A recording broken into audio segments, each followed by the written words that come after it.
now we're just sitting around. We had experienced the riots thing, and we decided, fuck it, let's be honest, let's crank it up and go back to our roots, and that's what we did. And we started playing with this drum machine and making these live stream videos on Facebook, like twice a week, just running through our set. It was just something to do.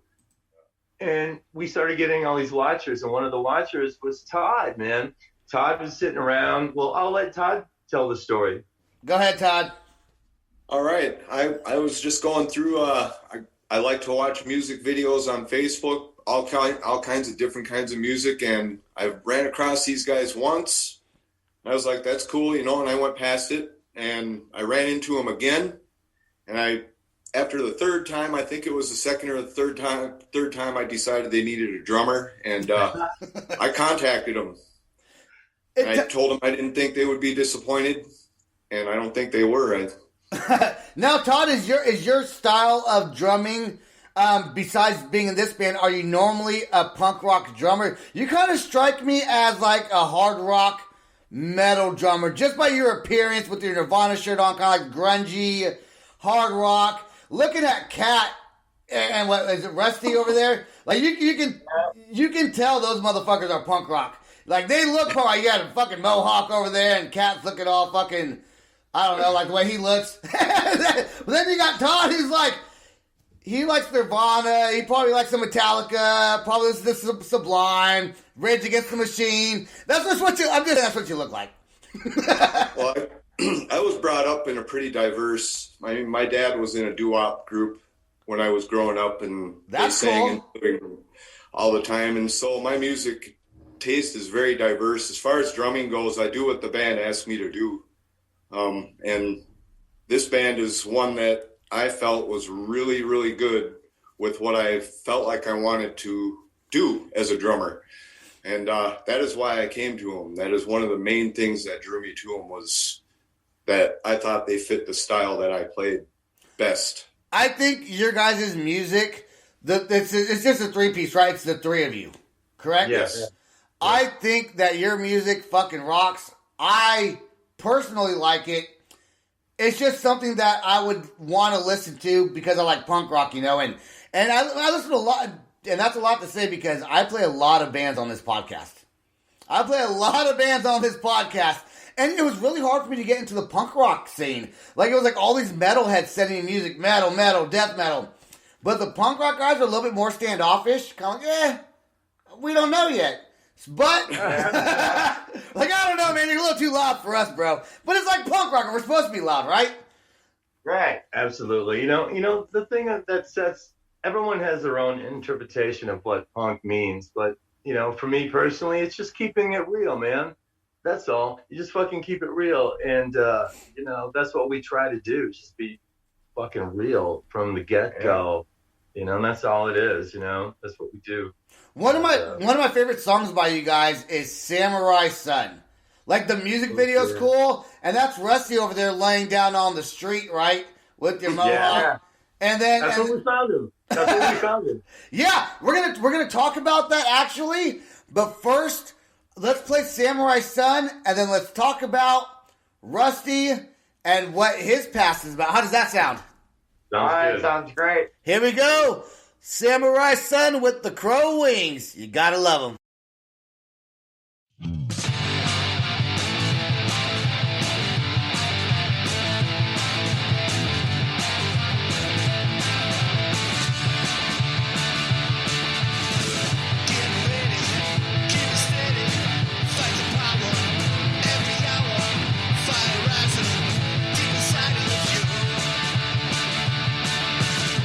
Dragon killer, fire breather, dark matter.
There you go with Samurai Sun, The Crow Wings. I do want to say, because we were talking while that song was playing a little bit, you guys were on a segment for 5 minutes or so where then they commented on your videos in a positive way. That's awesome. I've seen shows where literally the host of the show just critiques them and says what could be better. Like, who the fuck wants to be on that show? Like, fuck that. Like, and then she charges. They charge them. Like, dude, fuck you. Like, if a band's willing to be on your platform, be kind, respect them, and respect their artistry and what they're trying to do. So, well, there was this TV show called Moorish TV out of Scotland, and they approached us, and they wanted to show one of our videos, and they asked us to do like these little intros, to their show to set up our video. And so we did these little skits. I was in the bathtub with just my boots on with my guitar, and Rusty was just doing some fucking, crazy eyeball shit, it was just really wacky stuff, and they loved it. And so, yeah, we did that. But the critiques were pretty good. I mean, they weren't like, obviously they're wanting you to do something cool, so I guess it would be good commenting and not shitty ones. Well, they seem to like our video. Good. Yeah, I mean they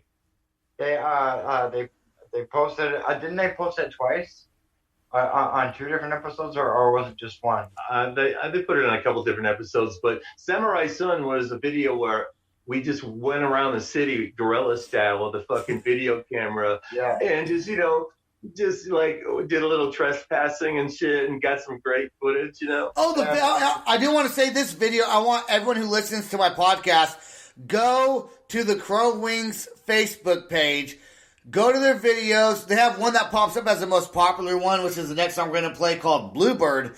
But Samurai Sun, what's really cool about that is Rusty's there, and we're going to talk about Rusty's story real quick. He's there laying on the street and kind of like gets up and I actually got that idea. I was homeless in California for like 9 years, and that's where that's homeless, not homely. Homeless, and I played guitar on the sidewalk for money for like 9 years, and that's actually where I learned how to play, and that's kind of where I learned how to sing and stuff. But we're in California. Were you homeless at? Well, all up and down the coast. I started out in San Francisco and kind of made home base in Oceanside, and then went from Oceanside to San Diego quite a few times. I did this because I was born in San Francisco and I was raised in the Bay Area. Like, yeah, cool, man. That's cool. I was born in San Francisco, raised in a town called Vacaville, which is just like right near Vallejo. Okay. I love fucking San Francisco, man. I was actually born in Medford, Oregon, actually. Okay, so you're home in San Francisco. So how did Cat find you? Did you find him? He was probably not homeless anymore, right? So tell me a story about how you cleaned up. The peak of my homelessness in California led to a whole bunch of drugs and sex, drugs, and rock and roll. Baby! Yeah, I know, yeah. Well, eventually that all got to a pinnacle, and it got just a little too crazy for my head, so I had to run away. And I came here to Minnesota, and I want to chill out with the. Oh man! Okay. I love how Cat's like, tell him this story. Tell him this story. The part that got too crazy. Okay, the part that got too crazy. All right, so I'm sitting with my buddy on this park bench. We're looking at the ocean, right? And he asked me for a cigarette, so I hand him one. And I look out in the ocean. I start thinking, and I get this nudge on my shoulder. He said, "Hey, bro." I'm like, "What?" He's like, "Hey, man, are you okay?" I'm like, "Yeah, I'm fine. Why?"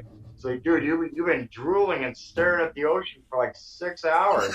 I said, "Yeah, right. I just gave you a cigarette." He's like, "No, that was a long time ago." I looked down and I literally had like a sinking trail of drool on my shirt. Holy shit! it was 6 hours later. I have no idea what happened to that 6 hours. But it was gone. At that point. Yeah, and at that point, I realized that time is too precious of a commodity to be wasting like that. So, I decided to come to Minnesota and quit those. Okay. So Cat met you out in California. You gave him a cigarette. No, I wasn't that guy. Okay. So how did you end up in Minnesota? After I moved here, I'm just riding my bike down the street, and I seen this motherfucker sitting outside of his house just playing guitar. Was that It was been a while back, he's playing his guitar. I'm like, oh, cool, you play guitar? I stopped my bike. I'm like, oh, you play guitar? I play guitar too. I just wanted to see who this guy was. So I pulled over and, we talked a little bit. And, man, it was pretty cool. You tell him the rest.